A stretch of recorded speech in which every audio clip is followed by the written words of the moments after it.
Hello everybody, my name is Remy Snoblitz, and welcome back to another video. From the last recap, we were at the spawner doing some spawner stuff. I know it's been a while, I'll explain it all at the end, but this is actually going to be the last recap before we get into the war, and the war itself, from beginning to end, is going to be its own special, so stay tuned for that.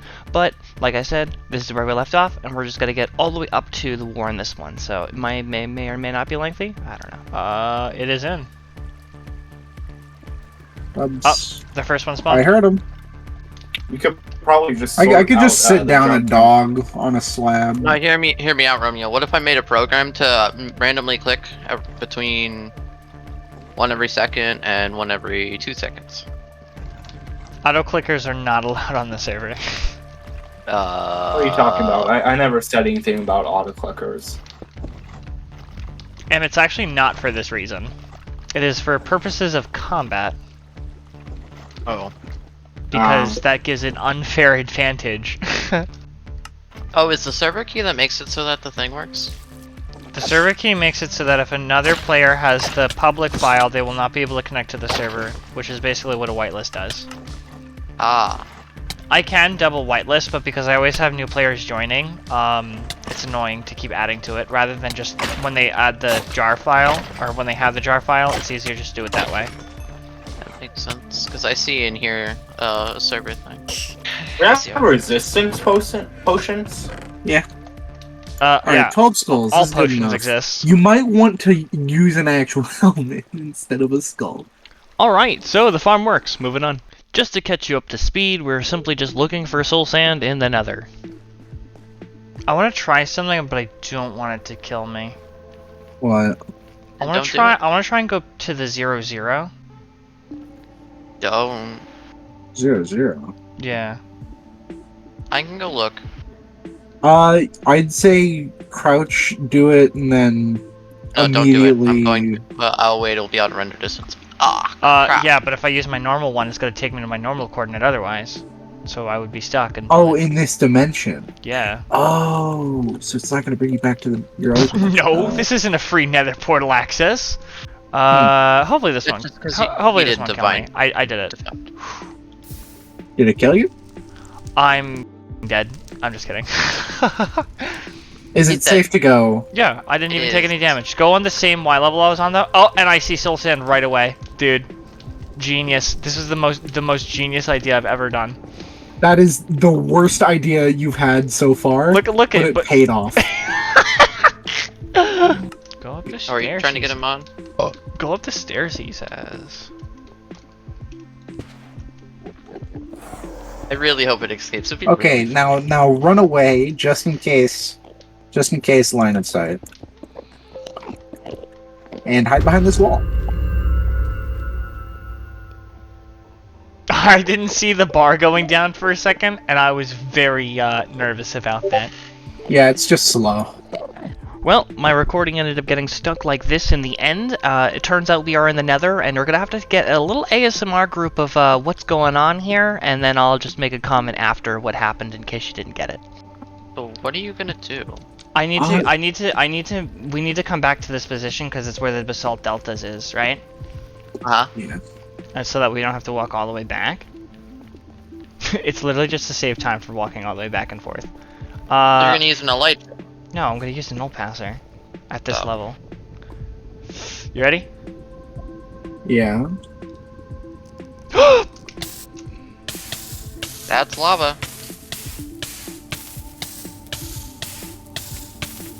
And he's burning.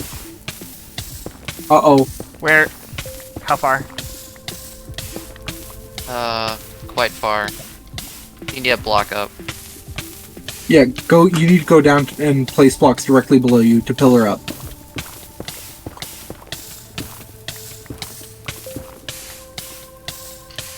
You're gonna go into a bigger lava stream if you keep going that way. Yeah, you gotta go down in the lava. I'm done. Place. I couldn't place. I couldn't place. This is unfortunate. Yeah. So I couldn't see because my vision was covered with lava everywhere, so I mean visually you wouldn't have seen really that much of a difference, honestly. But I died. I used a null passer, and when you heard me do the gasp, I null passed higher because I used my homing one instead of shifting. So when it put me higher, and then I used the shift, then it put me to the 0-0 of the higher location, which put me in a lava pool. If you also remember, I said that it was simply to save time walking, and if I remember right, Game Editor ended up just doing the walk and not risking his life, and was able to save mine. And so he made the first revival stone, and then he used the first revival stone on me. Thank you, Game Editor. Game Editor also used another revival stone to revive Taco. Is this strength? Water breathing. Probably instant health. You don't need it though, because the Blazing Inferno physically can't hit you. Anyway, in order to use the farm, go ahead and close the door. And that spawns a blaze. And so now you just keep hitting at that blaze. This was the official design used by Game Editor of the Blazing Inferno, in which everyone used to get the solar fragments. We're Because I'll reviving Vapor. J-Rod, you died while AFK. You deserve to be dead. Do you want to for a put on while. breaking I'll have. Oh, okay. You're actually here. Hello. Hello, Vapor. Hello. It's been done. I'm alive. Free disc! Not Oh, for he's got a long. sword. He's got a sword. Oh no, he's got a sword. He didn't kill him, but beyond that, Vapor is finally alive and revived, all thanks to Game Editor. Just imagine Oh. whoever just Yeah, revived I Vapor was like, not for long. Hello. I do have a guy who sells the Heart of the Sea at the new base. Okay, I meant the old one though, being where I'm at.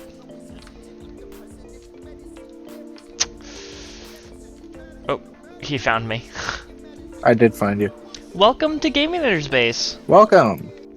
If you remember, in the first recap, I believe, I said that there was an exploit with the Mysterious Alchemist.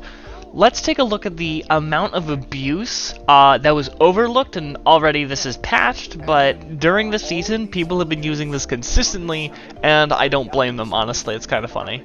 Okay, take that sign to break. Come over here. Talk to this guy right here. Does he do a reversal? Oh. Buy diamond blocks.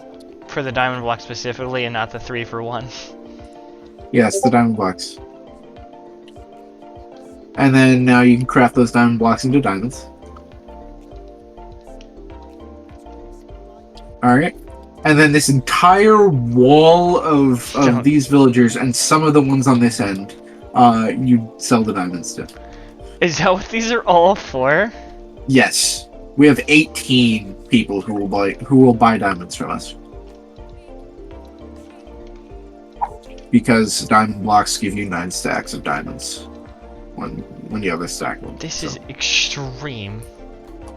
Yeah. And then, just for convenience sake, come back over here, and talk to these guys, right? And turn all that white powder you have into yellow powder. Or actually, hold on. I'm going to toss you this. There, equip that. Yeah, put that on. Then do the powder trade. I just realized I have like 13 effects on right now. Don't worry about it.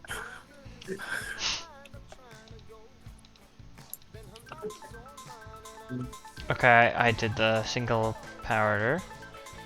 Did you turn all your white into yellow? Oh no, just the one. Oh, do 3 of them? Yeah. There's a lot of white to yellow guys. Turn all your white into yellow. White to yellow. There's only 2. There's more over here on this end. White to yellow. And then you want the yellow to cyan. Yep.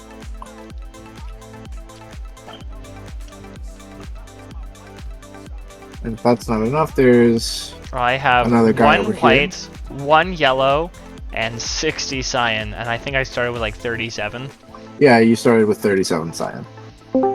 And and that was the infinite exploits on how to get an infinite amount of all non-renewable materials, because that's the only thing they should be selling. Game Editor did try recreating the banana cannon from Season 7.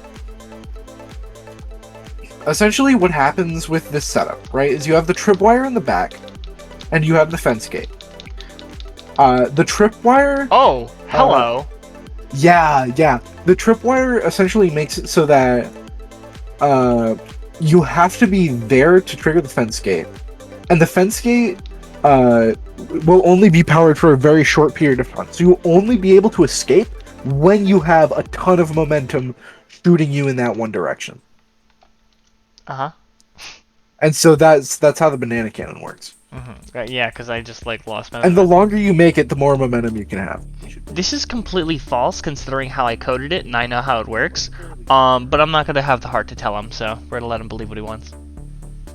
That's pretty good. I can't even enter this stupid thing. No, Man, you finally it's nice being a necromancer. There, full prot 4. I mean, he said at first he didn't like me say fist to death, and then I said, you know, they're gonna finish the job with their hands, and he said you're making it worse. So I thought, okay, hands, you know, not so good. So then I said, well, what else do you have with the hand? And I said the fingertips. So I said they're gonna edge the necromancer to death with their fingertips. OBS has messed up on me, and it messed up all the audio files, so there's no longer going to be any background sound for the remainder of this video. Yeah, I apologize. Alright, so from the last clip to this clip, there really wasn't too much that was going on. Pred from Season 4 and Game Editor made an alliance, all over this hamburger steak. So that's one thing. The second thing that I want to mention is Avid's cat named Toes had ended up getting catnapped. I don't know if I mentioned that in a previous video or if I just don't have any clip of it happening. But when it was catnapped or whatnot, I ended up saying, hey, they kidnapped Toes. How about I go over to their base and kidnap Goliath? And so what ended up happening, Goliath died right as he hit me, so I just assumed it was Taco, and well, Game Editor said if Goliath died, a war would start. So I figured that the war was going to be against Taco, and there was going to be a split in the relationship, and that was going to be that. He ended up leaving. We said, oh no, what's going to happen? Game Editor, as you've seen through this video, he's a very technical player. He's built multiple farms. He's seen exploits. This is his first season on, so everyone's kind of a little sketched up when this happens of everyone is absolutely screwed. Absolutely not wanting Game Editor to clap my cheeks, I decided to leave him this sign, basically just blaming Taco, because we didn't at this time know who it officially was. It was either me or Taco, so I left him a sign because eventually he would find out. Once again, there is no audio, so you're just going to have to believe the conversation from here. The only last thing to happen was Game Editor was going to find out. I ended up going and checking through the logs. I was streaming as I was going through the console logs, and Taco took a screenshot and sent it into the player's chat. And it may be a little hard to read, but the thing says, named entity, the Great Hunger, in quotations, Goliath, died at server world X, Y, and Z, died. Goliath was slain by Romeo Snowblitz. So this officially not only states that the war has started, Game Editor knows, and Game Editor knows it was me. So now his fury about to reign over the server is going to come straight against me, and we know that no, it's going to be me and Vapor against Pred, Game Editor, and Taco. So with that in mind, that is going to touch up this last recap. The next special that's going to cover the entirety of the war is not going to be called a recap, but stay tuned. Hopefully you guys are enjoying this. That is the last video that's going to cover, because that actually is going to go straight into the season finale. So we no longer have open spots for players right now until season 9 starts, but that is the entirety of season 8. The war is already over as of recording this. But hey, I mean, I'm slightly a busy guy, but at least hopefully I'm making good enough content to keep you staying tuned. But that's gonna be it from me in this recap. So thank you guys so much for watching, and without further ado,